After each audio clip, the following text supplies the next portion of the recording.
बिस्मिल्लाहिर्रहमानिर्रहीम। मैं हूं अज़हर गोंदल और आप देख रहे हैं मेरा YouTube channel legal talks with Azhar Gondal advocates. नाज़रीन, इस यूट्यूब चैनल के ऊपर आप लोगों के साथ हम लॉ से रिलेटेड इन्फॉर्मेशन जो है वो शेयर करते हैं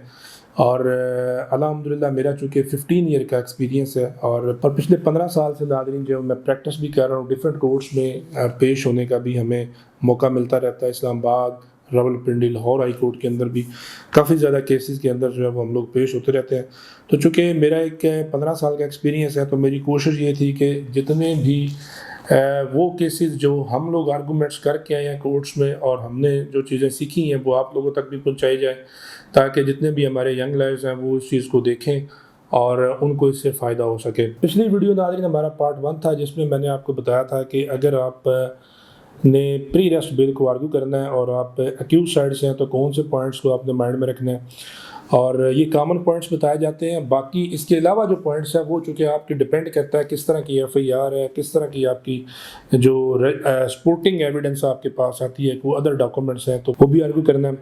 अच्छा, अभी आज की जो हमारी वीडियो है इसमें हम डिस्कस करेंगे कि अगर हम कंप्लेनेंट साइड से एक केस में पेश होते हैं और हमने बेल जो है वो डिसमिस करवानी है, तो कौन से ऐसे पॉइंट्स हैं जिनको हमने आर्गू करना है, जो कॉमन पॉइंट्स हैं, जिससे आप अगर ये सिर्फ यही पॉइंट को आर्गू कर दें तो उम्मीद है इंशाल्लाह कि इससे भी आपको रिलीफ मिल जाएगा। तो शुरू करते हैं नाज़रीन कि कंप्लेनेंट साइड से आपने आर्गूमेंट्स किस तरह करना है। तो एफआईआर जो है वो मैंने ऑलरेडी पिछली वीडियो के अंदर आप लोगों को पढ़ने का एक तरीका बताया था, लेकिन इसमें फिर मैं दोबारा आप लोगों को एक दफ़ा बता देता हूँ ताकि आपको आइडिया हो जाए। अमूमन ये होता है कि हमारी प्रैक्टिस ये है कि एफआईआर जो होती है वो हमेशा अक्यूज साइड से रीड आउट की जाती है और जो पॉइंट्स वो बताते हैं उसके रिबटल में जो कंप्लेनेंट काउंसिल होता है उसने अपने आर्गूमेंट्स करने होते हैं। तो चूँकि एफआईआर ऑलरेडी अक्यूज साइड से रीड आउट हो चुकी होती है, तो उसके बाद जो मेन पॉइंट होता है वो ये होता है कि आपने आर्गूमेंट्स ये करने हैं। तो नाज़रीन, इसमें आपने जो सबसे पहला आर्गूमेंट है वो आपके माइंड में ये होना चाहिए कि अगर तो अक्यूज जो है वो नॉमिनेटेड इन एफआईआर है, तो आपने हमेशा ये माइंड में रखना है कि उनको ये बताना है कोर्ट में जज साहब को कि जी accused are nominated in FIR, ये आपका मेन पॉइंट होता है। अच्छा, उसके बाद जो है अगर डिले नहीं है तो आपने ये भी बताना है कि जी कोई डिले नहीं है, हमने जैसे वकूआ हुआ उसके फ़ौरन बाद जो हमने इसको रिपोर्ट भी करवा दी है। उसके बाद नाज़रीन आपने ये ज़रूर बात करनी है कि जो अगर कोई डायरेक्ट एविडेंस इसमें आ जाती है, मिसाल के तौर पे इसके विटनेस है जिन्होंने वकूआ होते हुए ख़ुद देखा है, तो आप उनके बारे में बताएं कि जी इसके अंदर जो है वो स्टेटमेंट अंडर सेक्शन 161 सीआरपीसी जो है वो भी अवेलेबल हैं, जो विटनेस है उन्होंने इसके अगेंस्ट स्टेटमेंट भी दी हैं। ये भी एक मेन पॉइंट होता है। अच्छा, फिर उसके बाद बेल स्टेज के ऊपर जो है, चूँकि बड़ा लिमिटेड सा स्कोप होता है प्री अरेस्ट बेल के ऊपर, आपने जो मेन पॉइंट आर्ग्यू करना है प्राइमा फिशाई का मतलब ये होता है कि बादियों नज़र में कि जो कंटेंट लिखे हैं, कंटेंट ऑफ एफआईआर से जो ऑफेंस बनता है वो प्राइमा फिशाई इस अक्यूज़ के अगेंस्ट ये जो है वो ऑफेंस भी बनता है। फिर उसके बाद नाज़रीन आपने आना है कि इनक्रिमिनेटिंग मटीरियल क्या होता है कि मिसाल के तौर पे इसके अगेंस्ट एफआईआर हुई, अगर कोई मेडिकल हुआ है तो वो भी आ जाएगा,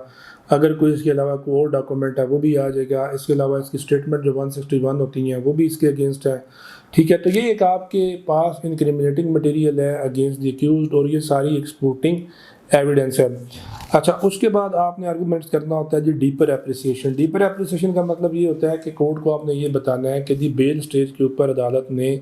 सिर्फ जो है वो टेंटेटिव असेसमेंट देखनी होती है कि ज़ारी तौर पर देखना है क्या जुर्म बनता है नहीं बनता, पुलिस की इन्वेस्टिगेशन क्या कहती है। और अगर आप डीपली जो है इस पर कोर्ट ने नहीं जाना, क्योंकि बहुत सारी चीज़ें ऐसी होती हैं जो आपकी पोस्ट रेस्ट बेल के टाइम के ऊपर जब हमने आर्गूमेंट्स करनी होती हैं और प्री रेस्ट बेल के ऊपर जब आपने सिर्फ यही पॉइंट्स रखने हैं। अच्छा, उसके बाद जो मेन एक पॉइंट होता है वो होता है रिकवरी, कि आपके कोई जो मुलज़म है उसने कुछ इस तरह का ऑफेंस कमिट किया है, मिसाल के तौर पर उसने कोई चोरी की है या उसने कोई हर्ट काज किया है और उसे कोई जो वेपन ऑफ ऑफेंस या मर्डर किया है, तो वेपन ऑफ ऑफेंस अगर उसे जो है वो रिकवर होना है, ठीक है, तो ये भी एक बड़ा मेन पॉइंट होता है। रिकवरी की बेस के ऊपर जो है वो भी आप बेल खारिज करवा सकते हैं। अच्छा, उसके बाद ये होता है कि आपने जो मेलाफाइड ऑफ पुलिस है वो भी आप बता दें कि जी पुलिस की कोई मेलाफाइडी नहीं है, क्योंकि क्यू साइड से ये आर्गूमेंट होगा तो आपने उसके रिबटल में बताना है कि जी पुलिस जो है उसने तो अपने रूटीन में इन्वेस्टिगेशन की है और जो इसके अगेंस्ट था वो सारी चीज़ें जो है वो पुलिस ने लिख के ली हैं, और पुलिस की इन्वेस्टिगेशन जो है वो बड़ी इंपॉर्टेंट होती है at pre arrest bail stage. अगर पुलिस ने इसको लिखा है कि जी मुलज़म मुझे रिक्वायर्ड है फॉर इन फर्दर इन्वेस्टिगेशन, तो अमूमन जो है वो कोर्ट इसमें प्री अरेस्ट बेल जो है वो डिसमिस कर देती होती है। तो नाज़रीन, ये कुछ मेन पॉइंट्स होते हैं कि जिनकी बेस के ऊपर जो है वो आप आर्गूमेंट्स करें। ये वाले 4-5 पॉइंट हैं, ये आपने तो हमेशा आर्गू करने ही होते हैं हर एक केस के अंदर। इसके अलावा फिर जो आपका केस है उसकी FIR पे डिपेंड करता है किस तरह की हुई है। हमेशा अगर आप कंप्लेनेंट साइड से हैं तो आपने वो पॉइंट्स आर्गू करने हैं जो आपको फेवर करते हैं। अगर आप अक्यूज साइड से हैं तो उसमें कोशिश करें कि वो पॉइंट निकालें जिससे डाउट क्रिएट होता है। तो नाज़रीन, उम्मीद करता हूँ आपको मेरी ये वीडियो भी पसंद आई होगी। इंशाल्लाह इसी तरह की वीडियोस जो है वो आप लोगों के लिए लेके आते रहेंगे। नीचे कमेंट बॉक्स में अपने सजेशन ज़रूर दिया करें, और अगर आपको किसी हवाले से कोई फर्दर जो है वो इन्फॉर्मेशन चाहिए, अगर आपको केस ला को चाहिए, तो आप मेरे दिए गए नंबर पर रब्ता कर सकते हैं। मैं इंशाल्लाह आपकी पूरी उसमें सपोर्ट करूँगा।